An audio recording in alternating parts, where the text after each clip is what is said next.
Friends and ఫ్యామిలీతో weekends కి farm house కి వెళ్ళి ఎంజాయ్ చేయాలనుకుంటే వెంటనే డోసే యాప్ ని డౌన్లోడ్ చేసుకుని బుక్ చేసుకోండి. నమస్తే రమగారు. నమస్తే జయ. కాశీ మజిలీలు చెప్పుకుందామండి. మకరాంకుడు శశాంకుడు గురించి చెప్తున్నాం. శశాంకుడేమో లీలావతి లేదా శోభావతి నగరానికి చేరి రాజైపోయాడు. అవును, పద్యం రాయించి పంపించాడు. అయితే మీన్వైల్ ఇంతలో అక్కడ ఏం జరిగింది, ఈ మకరాంకుడికి గుర్రపు రౌతులు మంచినీళ్ళు ఇచ్చారు. తాగేసిన తర్వాత అతను వీళ్ళతో రావడానికి ఇష్టపడలా. నా దారిని నేను వెళ్తానని వాళ్ళని చేతులు వదిలించుకుని వెళ్ళిపోయాడు. ఆ వెళ్ళిన వాడు ఏదో కాసి నీళ్ళు తాగి వెళ్ళాడు. వెళ్ళి దాహంతో చాలా అలమటించిపోతూ ఓ చోట ఆగాడు. అక్కడ ఒక లోయ లాంటి చోట నుంచి ఒక అతను వస్తున్నాడు, ఒక భిల్లుడు, కేసరుడు అతని పేరు. అతని దాహంతో అలమటిస్తున్న వాడిని చూసి మకరాంకుడిని ఎవరినైనా ఏమిటి సంగతి అంటే, ఈయనేదో కాశీలో విద్యాభ్యాసానికి వీళ్ళు ఒక ప్లాన్ ఆలోచించుకున్నారు. శశాంకుడు కూడా అదే చెప్పాడు. విద్యాభ్యాసానికి వెళ్తూ మధ్యదారిలో ఆగాం, ఇంటికి వెళ్తూ ఆగాం ఇలాంటి మాటలు చెప్పేసరికల్లా అతను అన్నాడు, రానాయన మా ఇల్లు ఇక్కడే, మంచినీళ్ళు తాగి ఓ పూట విశ్రాంతి తీసుకుని అడవి దాటుతూగానని వెంబడి పెట్టు తీసుకుపోయాడు.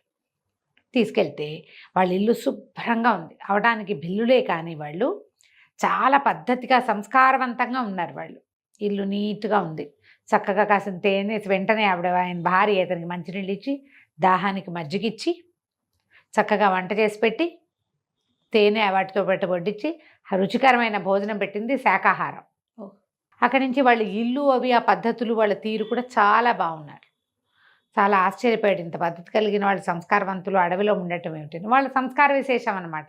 ఒక అబ్బాయి ఉన్నాడు, పిల్లవాడు అడవికి వెళ్ళాడంటే అడవి నుంచి వాడు ఒక పులిపిల్లని ధనుసుకి వేళ్లాడేసుకుని తీసుకొస్తుంటే తల్లి కేకలేసిద్ది, వద్దు నిన్ను పులివేటలు అవి చేయొద్దని చెప్పాను, పిల్లల్ని చంపకూడదు, తల్లి పిల్లల్ని ఇట్లా వేరు చేయకూడదని చెప్పానంటే, అమ్మ నేను చేయదలుచుకోలేదు కానీ పులి అడ్డం పడిపోయింది, చంపాల్సి వచ్చింది అని చెప్పితే సరే తల్లి పిల్లల్ని వేరు చేయకూడదు, పిల్లల్ని చంపకూడదు, ఇవన్నీ అద్భుతమైన విషయాలు. అదే బిల్లులకి వాళ్ళకి అడవిలో బతికే కిరాతులకి అలాంటి సంస్కారాలు ఎలా ఉంటాయి. మకరాంకుడు చాలా ఆశ్చర్యపోయి ఆ కుర్రాడు చూస్తే మంచి చక్కగా బాగున్నాడు. పేరేమిటంటే సత్వవంతుడు. బోల్డన్ని ఉన్నాయి అన్నీ, కానీ విద్యాగంధం లేనివాడుగా తోచాడు. అడిగాడు, చదువుకున్నావా నువ్వేమంటే, చదువు అంటే ఏమిటి అన్నాడు. ఆశ్చర్యపోయాడు మకరాంకుడు. నేను నీకు చదువుకోవాలి, ఎవరికైనా సరే చదువు అవసరము అని చెప్పేసరికి ఈ సత్వవంతుడు, నువ్వు ఇక్కడే ఉండు, మాతోటే ఉండు, నాకు చదువు చెప్పు అని పూట వెంబడిపడ్డాడు. మెల్లిగా కొన్నాళ్ళు ఉండిపోయాడు అక్కడ. ఉండిపోయి తను స్త్రీ అని తెలియనివ్వకుండా మగవేషంతో ఉండి, అంటే వీళ్ళు బ్రాహ్మణులని చెప్పుకున్నారు. బ్రాహ్మణ పద్ధతులు వాళ్ళకు ఉంటాయి కదా, సెపరేట్గా స్నానం చేయటం, జపం చేసుకోవటం, వీళ్ళు వాటిని గౌరవించారు, సంస్కారవంతులు కదా. దాంతో 1 సంవత్సరం పాటు మకరాంకుడికి వచ్చిన చదువంతా సత్వవంతుడు నేర్చుకున్నాడు. వాడు ఏకసంధాగ్రహీత, చెప్తేట వచ్చేస్తుంది. అయితే ఇతను ఏమనేవాడు, మీరు ఇంత సంస్కారవంతులు, బుద్ధిమంతులు, నాగరికత తెలిసిన వాళ్ళు, సంస్కృతి ఉన్న వాళ్ళు ఇట్లా అడవిలో పడి ఉంటామేమిటి, లోయల్లోనూ అక్కడాను, ఊళ్ళల్లోకి వెళ్ళాలి, నగరాల్లోకి వెళ్తే మిమ్మల్ని రాజకుటుంబంగా గౌరవింపబడతారు మీరు అని చెప్పేవాడు. చెప్తే మెల్లిగా సత్వవంతుడికి ఎక్కింది, వెళ్ళిపోవాలి ఊళ్ళోకని. అమ్మ నాన్న అన్నారు, వద్దు 1-2 సార్లు మేము నగరాల్లోకి వెళ్ళాము, ఎవరిళ్ళ ముందు నిలబడనివ్వరు, పో అంటారు, తలుపు కొడితే తలుపులు తీయరు, సమాధానం చెప్పరు, నాగరికులకి నాగరికత లేదు, లేదు వాళ్ళు మర్యాద కలిగిన వాళ్ళుగా ఉండరు, మా ఇంట్లో వాకిట్లో ఎవరు నుంచోకూడదు, మా వాకిట్లో ఎవరు కూర్చోకూడదు, మేము ప్రతివాడికి సమాధానం చెప్పము, మేము అది చెప్పడానికే కూర్చున్నాము, అలాంటి భావాలు వెలువరుస్తారు కాబట్టి వాళ్ళకి ఇష్టం లేదు. కానీ సత్వవంతుడు మాత్రం వెళ్ళాలి నగరం చూడాలని గోవాలు పెట్టేవాడు. కొన్నాళ్ళకి అంటే సంవత్సరం దాటిన తర్వాత వీళ్ళిద్దరూ కలిసి ఎనుబోతులకి అడవి దాటి నగరంలోకి ప్రవేశించారు. లీలావతి నగరం అని చెప్పినట్టు నా ముందు భాగంలో నాకు అలాగే గుర్తుంది. శోభావతి నగరం ఆ నగరం పేరు. ఆ శోభావతి నగరం ఎవరిది, శశాంకుడు రాజుగా ఉన్నది. కిన్నెరదత్తుడు రాజ్యానికి శశాంకుడు వచ్చాడు కదా, ఇద్దరు అక్కడికి వెళ్ళారు. వెళ్ళేసరికల్లా వీడి దగ్గర మంచి విల్లంబులు అవి చూసి కొంచెం జనాలకు ఆశ్చర్యంగా ఉంది, వీడి బట్టలు ధోరణి అది చూసి అక్కడి నుంచి సైనికులతోటి ఎవరితోటో మాట్లాడితే వాళ్ళకి వీడు లొంగల. మేము సైనికుల్లో మాకు నమస్కారం చేయాలంటే నమస్కారాలు అవి అలవాటు ఉన్నవాడు కాదు ఇతను సత్వవంతుడు. ఈ మకరాంకుడు ఏమన్నాడంటే, ఏదో పని చూసుకుని వస్తాను, నువ్వు ఇక్కడే ఉండమని ఇతన్ని 4 రోడ్ల కోడల దగ్గర ఎక్కడో వదిలిపెట్టి అతను సైనికులందరూ ఇతన్ని విసిగిచ్చారు ఈ అబ్బాయిని బాగా. దాంతో వీడు ఏం చేశాడు, బాణాలు వేసేసి బాగా ఇబ్బంది పెట్టాడు వాళ్ళని. వాళ్ళంతా ఆశ్చర్యపోయారు. "ఓ నాయన, ఊరు పల్లెటూరు ఎక్కడి నుంచో అడవిలోంచి వచ్చాడు వీడిలాగా, మన వీళ్ళలాగా, మన ఏకలవ్యుడిలాగా ఉన్నాడని ఆశ్చర్యపోయారు. అక్కడి నుంచి మంత్రి గారికి దగ్గరికి వెళ్ళి వీడిని పట్టుకోవడానికి కాగితం రాసిమ్మన్నారు. అనేసరికల్లా మంత్రి అన్నాడు, "అట్లా ఎట్లా చేస్తాము? వాడు ఇంతమందిని నిలవరించగలిగాడంటే వాడు ఎంత శక్తివంతుడు. వాడిని అరెస్ట్ చేసి లోపల పడేయకూడదు, రాజ్యానికి ఏమైనా ఉపయోగపడతాడేమో చూడాలని రాజుగారి అనుమతితోటి ఆ సత్వవంతుడిని పిలిపించారు. రమ్మన్నారు. రమ్మంటే సత్వవంతుడు ఏమైంది, మకరాంకుడు ఎక్కడికో వెళ్ళాడు కదా, ఒంటరిగా ఉన్నాడు. చాలాసేపు చూశాడు, మకరాంకుడు ఎక్కడికి ఎంతసేపటికి రాలేదు.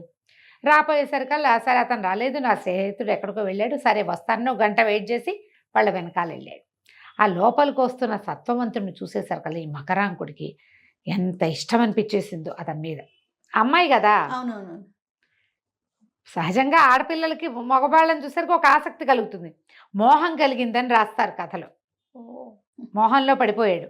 సరే కాస్త తను నిలవరించుకుని ప్రశ్నించాడు. ఎవరు, ఏమిటి, ఇది అని చెప్పినప్పుడు ఏమన్నాడంటే, పక్క దేశం మాకు రాజ్యానికి స్నేహితులు ఒకళ్ళు ఉన్నారు, ఇతని తాలూకు శక్తియుక్తులు అన్నీ తెలుసుకుని శశాంక మహారాజు ఏం చెప్పాడంటే, ఇక్కడికి కొంత దూరంలో సౌగంధిక నగరం అని ఉంది, దానికి ప్రభాసాగరుడని రాజుగారు మా తండ్రికి చాలా స్నేహితులు, ఆయన మీద చాలామంది యుద్ధానికి వచ్చారని సహాయం చేయమని కబురు చేశారు. మేము ఒక సేనని పంపుతున్నాం, నువ్వు సర్వసైన్యాధ్యక్షుడిగా వాళ్ళతో పాటు వెళ్ళు, ఆ సేనని నడిపే పని నువ్వు చేయమని అడిగాడు. ఒప్పుకున్నాడు ఇతను. సత్వవంతుడు. ముందు అతనికి యుద్ధ విద్యలు వచ్చు, బాణాలేయడాలు అవన్నీ వచ్చు. తర్వాత విద్యాగంధం కూడా అంటింది మకరాంకుడు వల్ల. ఇలాంటి విద్యలకి అవకాశం లభించినప్పుడు తీసుకోవాలనే ఉద్దేశంతో తీసుకుంటానన్నాడు. సరే, ఇతనికి ఒక కత్తి, గుర్రము అన్నీ ఇచ్చారు. లాంఛనంగా ఇతన్ని సర్వసైన్యాధ్యక్షుడిని చేశారు సత్వవంతుడు. ఈ సందట్లో మకరాంకుడు మాట మర్చిపోయాడు. ఇతను సేనలతో పాటు బయలుదేరి వెళ్ళిపోయాడు. తీరా అక్కడికి వెళ్ళేసరికి అలా ఏమైంది, ఆ ప్రభాసాగరుడి దగ్గర అదొక ప్రత్యేకమైన గాథ. ఏం జరిగింది, ఏమిటి, ఎందుకు వీళ్ళంతా యుద్ధానికి వచ్చారు జనం అంతా అంటే, అక్కడ ఒక విచిత్రం జరిగింది. ఆయనకు ఒక అమ్మాయి ఉంది, చాలా అందగత్తె. సరే, బయలుదేరి వెళ్తుంటే ఎందుకు ఏమిటంటే, కొంతమంది సైన్యం వచ్చారు ఈయన ఎదుర్కోవటానికి. మొత్తం చాలామంది రాజకుమారులు మా రాజుగారి మీద యుద్ధానికి ప్రకటించారు. చాలా హడావిడిగా ఉంది.